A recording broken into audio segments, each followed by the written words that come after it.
Hey friends, thanks so much for tuning in. We really appreciate you click and play here. I've got a new guest on the line. Her name is Rebecca Joy. She has written a book called Inner Course. She was involved in really what amounts to a sex cult when she was a child, and she escaped it. And this book, Inner Course, is a story of personal healing.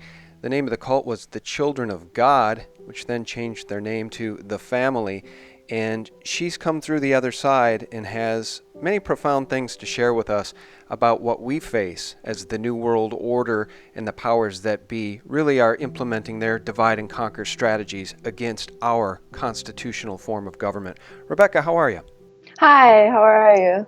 Thank you for inviting me. Yeah, thanks for reaching out, and always happy to talk to authors about their books. I love talking with people about their stories. Every single one of us is creative. Every single one of us has a story to tell. And so many of us have really difficult stories of hardship to tell. And so I just wanted to get you on. I asked you for a few bullet points. By the way, guys, I have not read the book yet, but I think we're on the same page in many ways because Rebecca recognizes that there is a division in our country that's being perpetuated by the powers that be. And guys, just today at the top of Zero Hedge is this article. Get this. United Nations issues rare early warning and signals potential civil conflict in America. Guess what, guys? The United Nations is warning us civil war is right around the corner. And what's going on down in Charlottesville with the George Soros funded conflicts? I'll tell you, it just seems to be orchestrated. Rebecca, what are your thoughts on what you're seeing in terms of the divide and conquer strategies? Yeah, well, I don't watch the news a lot, but I definitely am very in tune with what people are saying and what's going on, and it's so shocking. It's so shocking of what's happening. And one of the reasons that I wanted to put myself out here and talk about this is because of that. I don't know what the possibilities are of actually changing this course of where we are, but I think if we're at least aware of it, I think it could really help a lot. And I felt compelled to talk about this, and I know there's probably a lot of other people who may be aware of this or see it, or I'm not sure, but there's an old book that was written in 1956 called The Pawn in the Game by William Guy Carr. And it's really interesting that he wrote it so long ago, yet right now it's right in our face. And in his book, he had the opportunity to get the letter that was written by Albert Pike, which I think a lot of people have heard about him, Albert Pike. And people have always talked about, this World War III. You hear it a lot, people talking about World War III, but very few people are talking about what Albert Pike has also talked about, which was a third revolution as well. And it just seems like that's what's happening. And we are kind of being part of causing this. It's something that I think we could change if we could be aware of it. But I just, at the same time, I just think that so many people are not aware, and they're just caught in the middle of this division.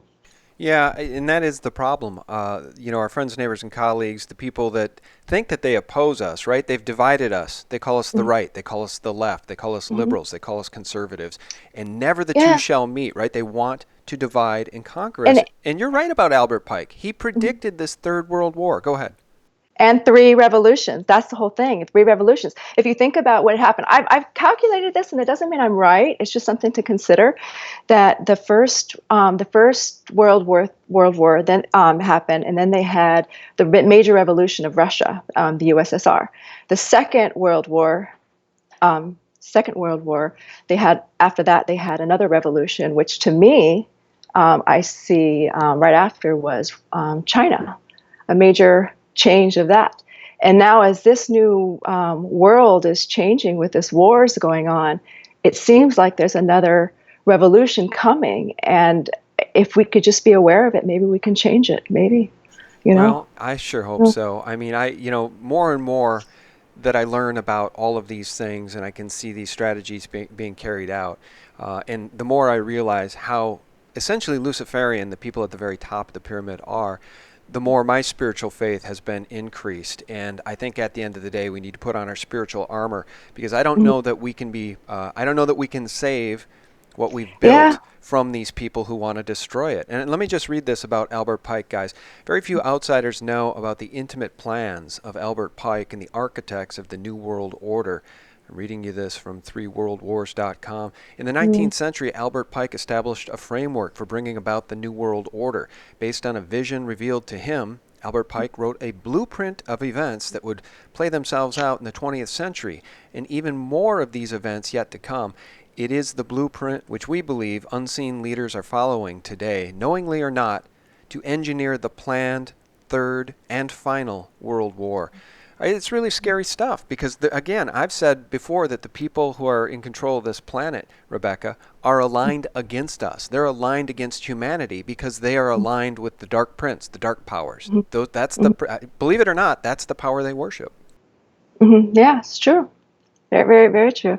And I kind of feel like what's so important right now is like, yeah, whether we can really change the course of where we are, who knows? But I think it's really important, like you said, is to really take care of you and your own spiritual development, and then also the connections of like-minded people. Because instead of fighting, I also see, like, I see in my own world, we want to get like angry with somebody else for their own behavior. But I think if there's anything we can do is just stop this confrontations of what's happening, and really finding like-minded people and working with that. Yeah. Let me ask you, well, let's just back up here and talk about your past. We can talk briefly about your book. And Yeah. let's talk about the Children of God. They changed their name to the Family International, a church formerly known as the sex cult, the Children of God, here according to The Guardian. And that is an organization that was labeled as a sect by the FBI, and throughout its history, it was But that I dogged don't know by... about, but maybe I don't know. I Okay. don't know about the sect of the FBI. I don't know. No, no, not a sect of the FBI, Oh, sect by the FBI. okay. And it was dogged by child abuse allegations throughout its history. Tell me about your experience growing up in a cult, because I think that here's the thing. I think this is an interesting conversation, because I think many of our friends, neighbors, and colleagues and family are really essentially in the cult of the U.S. government, right? This idea that Absolutely. That's really what I'm trying to say. daddy government would Absolutely. never ever harm us. Meanwhile, all of these divide and conquer strategies to destroy us are being rolled out. So you escaped the cult intact, right? You came through the other side. Tell us about that experience and how it relates to, what we're going through with our own government, being Americans. Yeah. Yeah. Well, okay. Well, a few things are slightly different. Okay, like everybody thinks about this cult like as a sex cult, and that's what it was well known for. But like I said, it wasn't like flamboyant with sex with kids, although it was in front of our face and we were aware of it, but not everybody had it. And luckily, I was actually a virgin until I was 18. So not everybody had that, but other people really did. Just want to explain this because other ex-members, they know this, and they probably would be disappointed if I didn't explain this about that. Like some people really had horrible, horrible experiences, and others didn't have the same experience. Okay. Okay. So how is it connected with the whole thing? How I escaped is, yeah, when you are in the cult, you really have nothing. They would always tell us, you can leave anytime you want. But literally, if I were to leave, I had no education. My last education was fourth grade, and I had no family. Didn't know anybody outside of the world. I had no education of any sort, so I couldn't get out.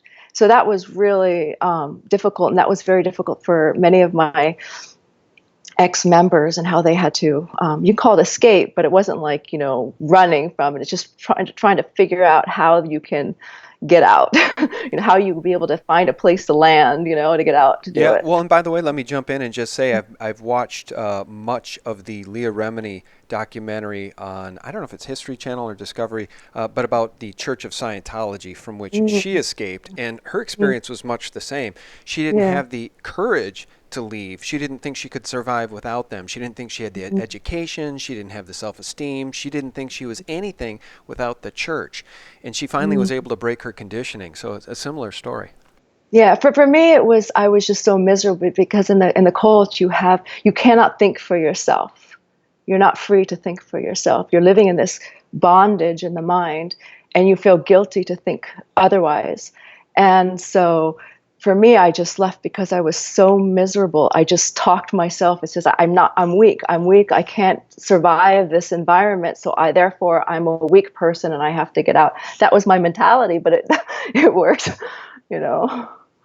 But okay, so do you have another question, or No, I otherwise I mean, could well, go? no, you're doing great. I think that I just want you to tell us how you finally escaped the cult and how much damage it did to you. Mm, Because as children, we are all so mm. precious and we're all so, you know, we're all so easily formed, right? This is how Yeah, racists are absolutely. created because children are raised by racists and they become racists, right? And not This, only racist itself, but it's just everything that we as children, our whole environment is how we are raised, and then as adult we follow that later on, unless we're willing to change this in our own mind. right, right. Yeah. So tell us about your escape and your becoming a sovereign person who had the faculties and the ability to think on your own again. Yeah, well, to how I got out, it was just I actually talk about it in my book. One chapter on it, how I kind of, got out. It was like I was looking for a way out, and I actually met somebody, and I thought like this might be my ticket out. The book might be better with explaining that one, but I would say mentally it was much more difficult. Figuring out how, because like inside of me I just felt like I was the lowliest person on the planet. I felt like I was worth nothing. One thing about the cult, the leader being a male, and I don't have a problem with gender. I have no difference between male or female. I'm just telling you the story with it. But he was very oppressive toward women, and so as a woman I had no worth at all. And to feel worthy, I felt like I had to have sex, and that was from the cult to do that. I went through all that experience of feeling, to get involved with that, hoping to be loved, and not realizing that it was something me that I had to experience. My self-esteem was just totally destroyed. My whole life, there was nothing inside of me left. Well, and I think that what you're describing is something that many young men and women struggle with, right? A lot of women in particular, a lot of Yeah. young women, girls in particular, who have had, maybe fatherless childhoods or an abusive father. A lot of women end up with, I guess, what's called, daddy issues, and they'll search for sex to try to Mm-hmm. feel that love that they never had, right? And Yeah. that's an epidemic, I think, in our society. And then, of Yeah. course, Well, now but we're being attacked by this porn, by the porn God. industry. There's free porn online, and these kids have these devices, teenagers with complete access to the internet, and very little parental control. And they're really, again, it gets me back to Albert Pike. This is a divide and conquer strategy to Oh, destroy the absolutely, society, to absolutely. destroy the Mhm. family, and to destroy, well, ultimately, reproduction. They don't want us to produce. They don't want us to marry. They don't want nuclear families, and they don't want any Christian ideals in this society at all. And again, Albert Pike was a Freemason. So, Yeah. Mhm. And I also want to say, like, back to the childhood, people who are aware of the Disney, I think it all starts there, about all these subliminal messages that are being played with sex, sex, sex, sex, and the kids are not even aware of what's happening. And yet, by the time they're in puberty, I mean, they're just going at it and they don't realize why. Everything is so subtle, very, very subtle, what's going on. yeah, you're right over the target. I was just watching a video today, which I scheduled to post at my other site, thephaser.com, from a YouTube channel called A Call for an Uprising. And his video today that I just watched in full was about Disney's biggest secret, which is Club 33. Now, Walt Disney was a Freemason, Mm-hmm. and Walt Disney was into some really nefarious stuff. And it's widely believed that the Disney theme parks, are nothing more than a CIA operation to Mm-hmm. to Yeah. indoctrinate, to test, and to figure out how to control populations. And you're absolutely right. Disney Yeah. imagery throughout history has been inundated with satanic and sexual subliminal messages in all of their cartoons and movies. And so I'll put that video in the more info section below, guys. It's from A Call for an Uprising, Club 33, Disney's biggest secret. Yeah, I mean, if there's anything we can do is protect our children and be very aware of what's happening, because it's the subtleness of not being aware. And could I go into a different subject? Are you Sure, okay yeah, with that? please. Yep. Yeah. I wanted to talk a little bit about hypnosis. One of the bullet points was pros and cons, and generally I am so pro hypnosis because hypnosis helped me. Hypnosis is just a word. It's just a word that helps us to understand what it might mean, but nobody really knows what it is. But it's just an altered state to our mind. But on the other point of view about it, so again, I'm pro, and it's very helpful and it's very healing. But on the other hand, about the mind, it would be really interesting if people could do a little research on this mentalist. His name is Darren Brown, and he's just what he does is just for fun. It's just entertaining and stuff like that. But if you watch it, you can realize how it affects our own lives. And he's done some really, really interesting things where he just talks and just subtly saying words and totally changes people's perceptions of what they want, what they see, thinking that they're aware of what they're seeing or what they're imagining, but really the whole thing has been implanted in the mind. And also, one of the things he talks about, which I'm really happy that he actually is able to actually put some of his techniques so that way we can actually see it. But one of the things he's done it a few times in different shows, but one of them, he brought this lady into this like 100,000, I don't know, maybe just 10,000 different toys, and she had to pick one in this game. And everything was very subtle. But before he did it, with the show, telling people what it was, it's perception without awareness. And that's what the whole thing is. She basically picked exactly what he wanted her to do, and she wasn't even aware of it. And that is what our government is. That is our whole environment. We think that we are aware. We think that we have ideas, like we know what we're doing, but there's so many things that are so subtle that we don't even see it, that we are creating in it. Yeah. So it's really with our situation, be aware of awareness, perception without awareness. We want to be perceived and be fully aware. But what is happening is we are per our perceptions without awareness, and that's what's causing. We think we know what we're doing, and that's what this division is also part of. We're dividing because we think we know what we're doing, but we're just being perceived and unaware of it, and just being part of it. Yeah. We're You being know? steered like cattle. And I looked up Darren Brown's Wikipedia page because I'd not heard of him, and it's interesting here. You called him a mentalist, and it says Mm-hmm. he's an English mentalist and Mm-hmm. illusionist, but then it says, since his television debut with Darren Brown Mind Control in Mm-hmm. 2000, it goes on to talk about him, and I think that's what's interesting is that it is about mind control. And a lot of people Yeah. don't think that MK Ultra and mind Oh, control it does. programs by the CIA are real. A lot of people think that it's just some sort of myth to even talk about mind control, but it's very, very real. And I think it's for this reason that TV is called television programming. Because again, going back to the Disney subliminals, they are programming us subliminally to accept certain things and to steer humanity in a certain direction. And Yeah. that's what's most disturbing about all of this when you wake up to it, is you realize how Yeah. nefarious some of these actors are. Yeah, no, I totally agree. But the positive side of this is, if we're aware of this, our job as an individual is to be fully aware. You have to, like, not being attached to the beliefs of what's happening, but learn how to step back and just to see things as it really is. And if we can do that, there is hope.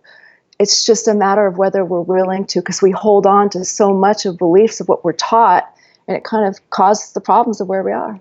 Let me ask you this. Why do you think some people are so easily suggestible? Some people can be put under Mhm. in terms of hypnotism on stage. Have you ever seen these acts where a really great hypnotist will hypnotize, 8 or 10 people, and he'll get them to Mhm. pretend that they're having sex with Madonna or whatever, and it all seems very, very real. It does not seem contrived or that they're actors. I think some people are very suggestible while others are not. Is that, do you think, the reason why some of us are awake to all of these things we're talking about and most of the population isn't? I have to say that, the whole few sentences you said, I could say 100 different point of views on this one. 100 point of views on Give this us one. five Because good ones. okay, all right. Well, All right. Okay. Well, we'll talk about the negative side of it. All right. It's not the stage. Stage hypnosis is a different one, so we'll go into that one. Okay. But the negative side of it, you can read the book, which is called Hypnotisms by George Estabrook. And he was a psychologist, and he was the one, he actually admitted that he was the one that was involved with MK Ultra. So that part is all factual, and it is true. And he was the one that he would do things like you said. He found the ways of actually um, putting doing these people doing things that they didn't even know that they did it. And his way of doing was to do a split personality. Now, I don't know a lot about it. That's all I can give you with that one. So that's the negative side of it. As far as like a stage hypnosis, I've seen it. I know people who do it because I actually do hypnosis. I don't do stage. I'm about healing because that's what had helped me a lot. So that's what I like to be available for, to help other people. But I know other people who do, and I know they will all tell you when you're on stage. He says, if you're here because you want to prove that you can't be hypnotized, don't come, because I cannot make you do something you don't want to do.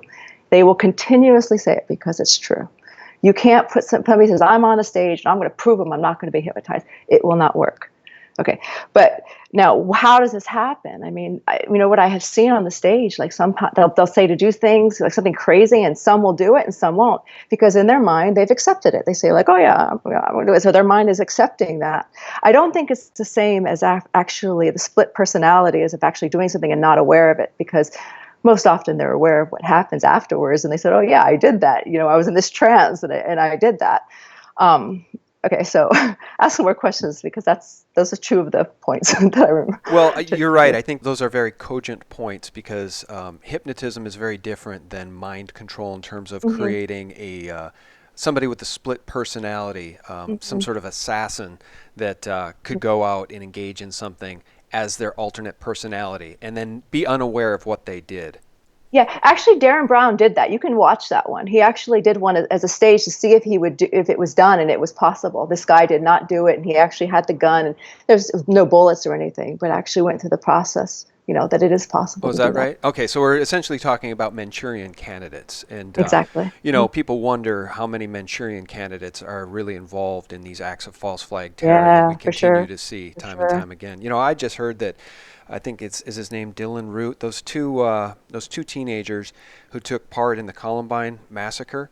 Mm. I have now just since learned that they were both evidently, allegedly, victims of massive child sexual abuse throughout their lives at the Wow. hands of police officers in the area, and, Oh, and one would wow. one would wonder about their own family situations as well. But I think that's how these monsters are created, which is why so many of us continue to talk about Pizzagate and Pedagate and the plight of Mm-hmm. international child sex trafficking, Mm. because they are destroying children, and when they choose not to destroy them, they preserve them only to turn them into monsters that can be used later. It's very, very horrific. And so I I just bring it up because it ties us all back into this idea of Manchurian candidates and mind Yeah, control. I do think the Black Knight shooting from the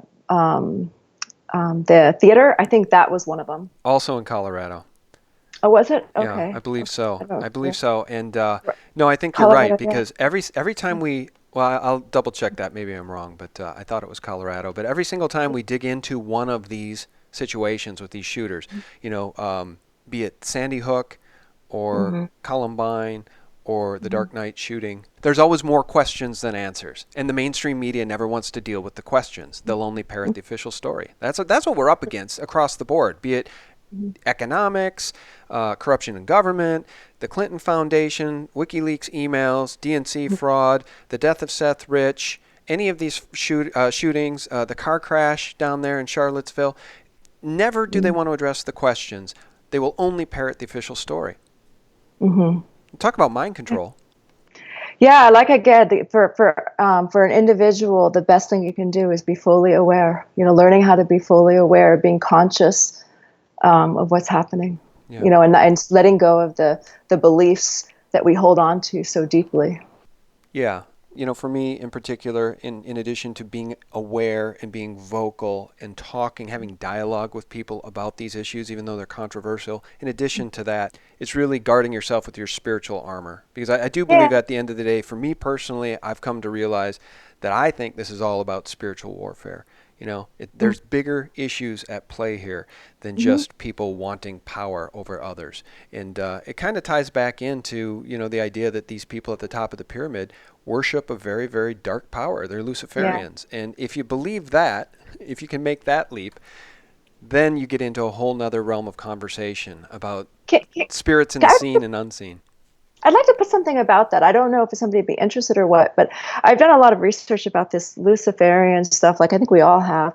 And I finally was wondering, like, we hear it's in the Bible. What is this, And so I did some research on it, and it's only written once in the Bible. And so I finally wanted to go, okay, let me go get the translation in Hebrew. And there is no such thing in Hebrew. Somebody planted it, which is interesting. Somebody, I don't, somebody planted what? What do you be well, specific? the word of Lucifer, because in Hebrew it never was written. And if people are aware of, like, I think people put planted in the Bible, like the William Shakespeare. He was one of the translators, and if you go at the time when he was there, and when he was 46 years old, that's when it happened. You do your research with numbers and figure it out. You'll find out that in Psalms 46, and you type 46 down and 46 up, besides the word of Selah, besides the word Selah, it'll say shake and spear. So people put plants in there, Hmm. and one of them is Lucifer, and I don't know why they did it. I don't know why they put that word, but they're in Hebrew it didn't say that. Hmm. Well, I can tell you this, and I'll leave you guys with this. It's Ephesians 6:12. I like to read this one to folks. For we wrestle not against flesh and blood, but against principalities, against powers, against the rulers of the darkness of Mm-hmm. this world, against spiritual wickedness in high places. I think Yeah. that is definitely something we can agree on, whether or not you believe in a heaven or a hell. There's definitely spiritual wickedness in high places, because what else could explain victimizing children, sexually mutilating children, or even sacrificing children, which is, we know it went on. We know it went on with Jimmy Savile. We know it went on with Sir Edward Heath. We know it's been going on for a millennia, and we got to talk about these things. We need to bring it to an end if humanity's to stand a chance. Rebecca, can you tell people how they can get your book? Because I think it would probably be something a lot of my listeners would like to check out. Yeah, I mean, they may it's you can find it on Amazon if people are interested. I'm not trying to sell anything. It's just if it interests them. My big message right now is, if there's, from the bottom of my heart, if we can learn how to unite and work together, and not unite to fight, but to unite from this wholeness of who we are, the goodness. And we know that there's darkness out there, but the wholeness of who we are, to work through that and not divide and conquer with ourselves. And also, I do have a channel which I don't do a lot of videos, but they can find me on Rebecca Joy channel as well. Is it on YouTube? Yeah. I don't do a lot of them, and I may do more in the future. But if they want to find me, it's on YouTube. Yeah, Okay. Rebecca Joy channel. Okay, very good, guys. And you can find the book Inner Course on Mm-hmm. Amazon. Our guest has been Rebecca Joy. Rebecca, I've enjoyed this conversation with you. Thank you. Thank you so much for giving me the opportunity. Yeah, it's my pleasure. And guys, thank you so much. You know how much you mean to us. And a special thanks to my patrons over at Patreon/SGT Report. Check us out at the new SGTreport.com. It's now mobile friendly. And thephaser.com. And of course, thelibertymill.com for real news 24/7. Guys, thanks so much. Bye-bye. This country has a vicious, corrupt core, okay? And the most vicious, corrupt people are sitting in DC right now, running the show and forming the media elite and establishment that surrounds and protects them and promulgates their bullshit all over the airways.